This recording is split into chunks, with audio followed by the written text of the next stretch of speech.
안녕하세요. 맥킨의 지혜투자클럽입니다. HLB 계열 종목인 HLB 제약이 시티스 상대 이제 두 번째 특허 도전 히트 뉴스 기사 한번 내용 한번 살펴봐 봅니다.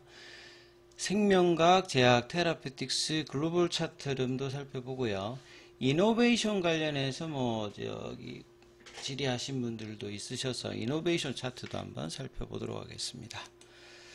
아침에 이제 나왔던 기사인데요. 첫 심판도 안 끝났는데 HLB 제약 시투스 상대 두 번째 특허 도전 요런 이제 헤드카피 내용입니다.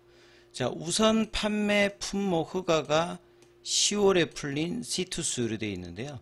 이 시투스는 사마 제약이 이제 대표적인 이제 계량 신약입니다. 그러니까 혁신 신약이 아니라 계량 신약이니까 오리지널이 있겠죠. 오리지널 같은 경우는 이제 동화 제약 말고 이제 전문 의약품을 만드는 이제 동화 ST가 있는데 거기에 이제 오논 캡슐이라고 하는 게 본래 오리지널이고 이 오논 캡슐의 이제 생체 이용률을 좀 개선하고 용량을 좀 줄인 게 시투스거든요. 캡슐도 있고 정제도 있고 이제 2016년도 요쯤에 이제 캡슐 형태가 나와서 사마제약 입장에서는 상당히 이제 그 비중이 큰 블록버스터라고 보시면 됩니다. 그래서 이런 이 시투스가 계량 신약이니까 이제 일정 기간이 끝나게 되면 보통 이제 특허 기간이 한 20년이거든요. 그래서 이런 상황에서 이 제네릭 시장이 이제 열리기 위해서는 특허가 끝날 때까지 기다려서 하는 것 말고 제네릭 입장에서는 기존에 이제 그 계량 신약의 어떤 특허 관련되는 부분 틈을 이제 조금 찾아서 이 무효 심판이라든지 권리범위 이제 확인 심판을 통해서 이 부분이 그 법원에서 만약에 이제 판결 형태로 심결이 어떻게 되냐에 따라서 기간을 축소할 수 있거든요. 그래서 이제 제네릭 입장에서 이제 이런 특허 도전을 한다 이렇게 이제 이해하시면 될 것 같고요. 8월 심판이 마무리되지 않은 상황에서 두 번째 심판이 제기되었다. 그러니까 이제 특허 심판원에서 이제 1심 형태를 하거든요. 그래서 이제 이게 끝나고 나면 이제 안 되면 이제 법원 형태로 가는데 소송이 아니기 때문에 이런 내용이다. 그래서 HLB 제약은 사마 제약의 생체 이용률이 개선된 프란 루카스트 함유 고형 제제의 조성물 및 제조 방법, 여기 이제 특허죠. 특허의 종류는 네 가지가 있는데 조성물 특허도 있고 제조 방법 특허, 이 특허가 기간이 있기 때문에 제네릭 입장에서는 이 특허 관련되는 부분들이 우리 이제 HLB 제약이 하는 이제 제네릭의 권리 범위에 해당되지 않는다. 이걸 이제 특허 이제 청에다가 심판을 해서 이 부분이 확인이 되면 그 특허 기간보다 빠르게 이제 제네릭이 출시가 되니까 제네릭 입장에서는 경쟁력이 올라가는 거겠죠. 사마제약 제품의 대표적인 이제 사마제약이 보통 이제 소아 어린애들 이제 약을 전문으로 하는 회사지 않습니까?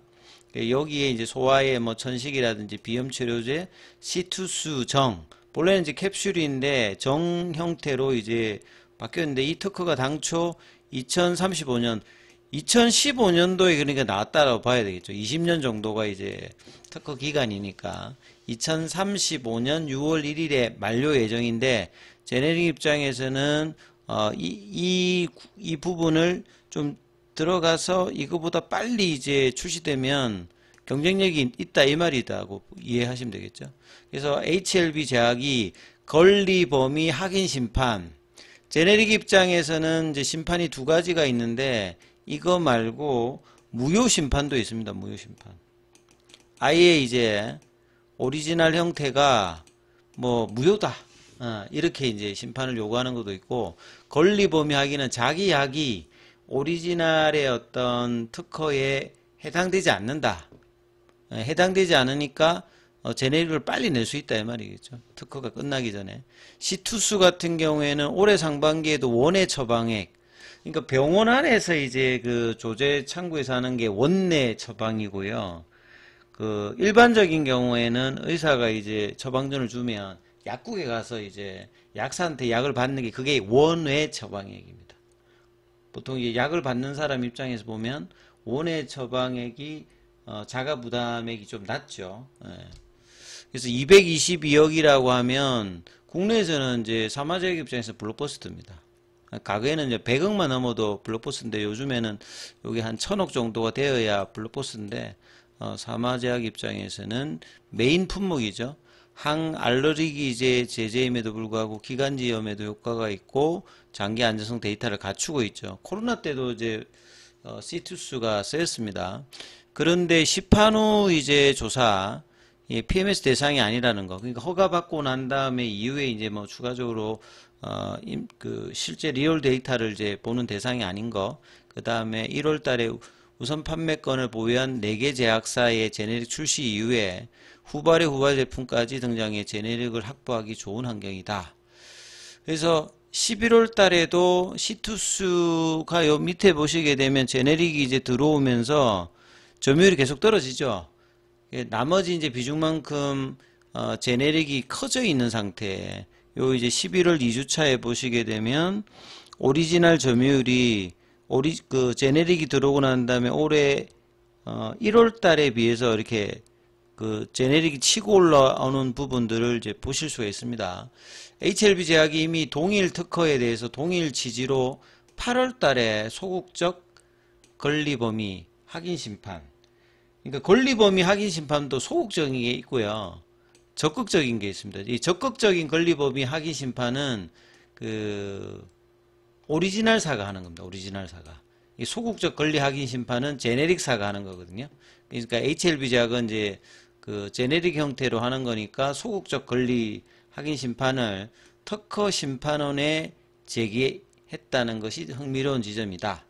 그러니까 첫 심판의 향방이 아직 결정되지 않은 상태에서 중복적으로 이제 심판을 얘기하는 건 예리적인 그만큼 이제 요 시투스 제네릭의 HLB 제약이 굉장히 비중을 높인다 이렇게 봐야 되겠죠. 그래서 두 가지로 해석한다. 일부에서 실패 사례를 반복하지 하기 위해서 중복 지금 심판을 선고했다. 동구바이오제약 같은 경우에는 소극적 권리 범위 확인 심판을 제기했다가 이 각하 신결을 받았다. 이 신결이라고 하는 게 우리 법원에 가서 뭐 최종 나오는 거 판결하고 이제 동일한 겁니다. 요거는 이제 특허 심판원에 하는 거니까 요 신결에도 보면 그 기각 형태가 있고 그 다음에 이제 뭐 인용 형태의 신결이 있거든요. 그래서 우선 판매권을 받은 제네릭들이 앞서가는 상황에서 오리지널 상황에서 각하니까 이제 이게 뭐 기각이 되었다고 봐야 되겠죠. 예, 소극적 그 권리 범위 확인은 제네릭사가 제출하는데 각하가 되었으니까 졌다는 거죠. 유일하게 진 케이스에 있다. 그러니까 이런 부분을 반복하지 하기 위해서 중복 심판을 했다. 그 8월 달에 HLB 제약도 특허 심판에 떨어지지만 첫 심판에서 다루지 못한 쟁점을 보완하기 위해서 새로 이제 심판을 제기한 거죠. 같은 논리를 제기하면서 심판을 진행할 수 없는 이상 상대방 뭐 방어논리 심판부의 심리 방해를 포함하면서 안전하게 뭐 승리하기 위해다. 또 다른 하나는 우선 심판이다. 두 번째 심판의 HLB 제약은 특허 심판을 제기한 다음 날 우선 심판 신청서를 뭐 제출했다고 하는데요.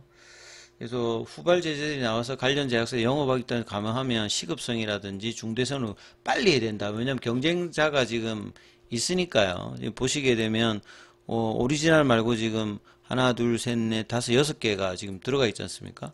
그래서 후속 제재의 어떤 발걸음이 빨라지는 상황에서 두 번의 심판을 제기하면서 제네릭 의지를 HLB 제약은 아직까지는 이제 제네릭이 주력이고요. 그 다음에 신약 관련되는 부분들의 플랫폼이나 이런 것들은 장기적으로 하기 때문에 제네릭이 좀 잘 되어야지만 재무적이나 이런 부분들 매출이나 수익성에서 좋아지겠죠. 그래서 이 내용 한번 살펴봐 드렸고요. 그래서 HLB 제약도 HLB와 마찬가지로 지금 보시게 되면 11월 달 들어서는 캔들로 보면 대부분이 연봉입니다. 그만큼 찍어 누르는 거죠. 올라가게 되면 올라갈 만하면 공매도나 이런 이제 거래를 줄여서 거래가 트고 올라갈 때 눌러버리고 그 다음에 거래를 줄인 상태에서 계속 이제 공매도 수급에 의해서 지금 2만원 부분까지 갔다가 15,000원대로 떨어져서 사실 이제 재료 반영이 단기적으로 끝나고 그냥 원상태로 좀 내려오는 상태입니다.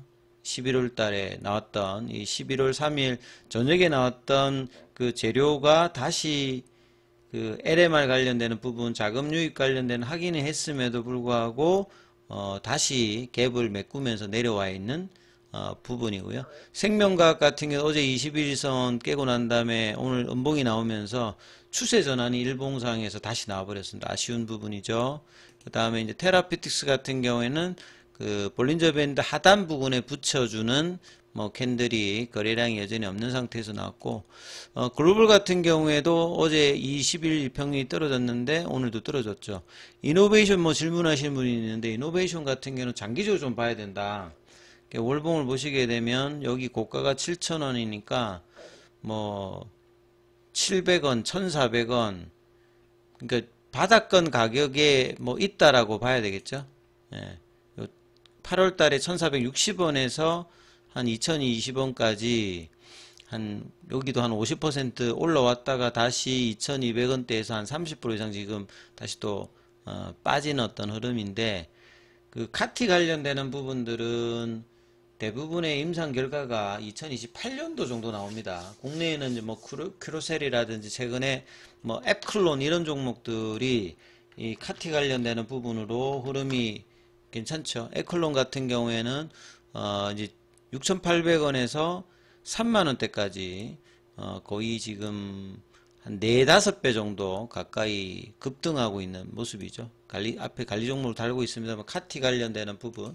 그 다음에 이제 그 큐로셀이 있습니다. 큐로셀 같은 경우에도 월봉을 보시게 되면 한 2만원대에서 한 45,000원이니까 여기도 이제 뭐 한 100% 이상은 다 올라와 있거든요.